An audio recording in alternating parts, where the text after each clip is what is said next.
ଆଜି ଆମେ ଶିଖିବା ଏକ ଘରେ 8 ଥିବା ସଂଖ୍ୟାର ବର୍ଗ ନିର୍ଣ୍ଣୟ କରିବା ଆମେ ସହଜ ପ୍ରଣାଳୀ। ତ ବର୍ତ୍ତମାନ ଆମେ ଦେଖିବା 48 ଗୋଟେ ସଂଖ୍ୟା ଅଛି, ତାହେଲେ ଆମେ ତାର ବର୍ଗ ନିର୍ଣ୍ଣୟ କେମିତି କରିବା ନା ସବୁଠି କମନ ଆମର ରହିବ 4 ଡାହାଣ ପଟରେ କମନ ଆଉ 6 ମିଶେଇବା କମନ। ତାହେଲେ 48 ଦେଖିଲେ 48 ଗୁଣନ ତାର ବାମ ପଟ ଅଙ୍କ ହେଲା 4, ତାକୁ 4 ରେ ଗୁଣିଲେ ମିଶାଣ ଏ ଦୁଇଟା ଅଙ୍କ ସଂଖ୍ୟାର ଅଙ୍କକୁ ଆମେ ଗୁଣିବା 4 ଗୁଣନ 8 ଆଉ ପ୍ଲସ୍ 6ଟା ଆମେ ସବୁଠି ମିଶେଇବା। ତାହେଲେ ଏଇଟା ମିଶେଇ ଦେଲେ ହବ 230 ଡାହାଣ ପଟେ 4 କମନ।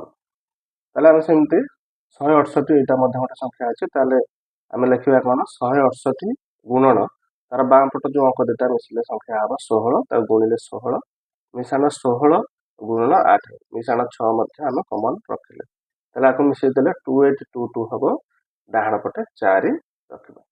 ତାହେଲେ ଆମେ ଏମିତି ଉପାୟରେ ଯେତେ ଏକ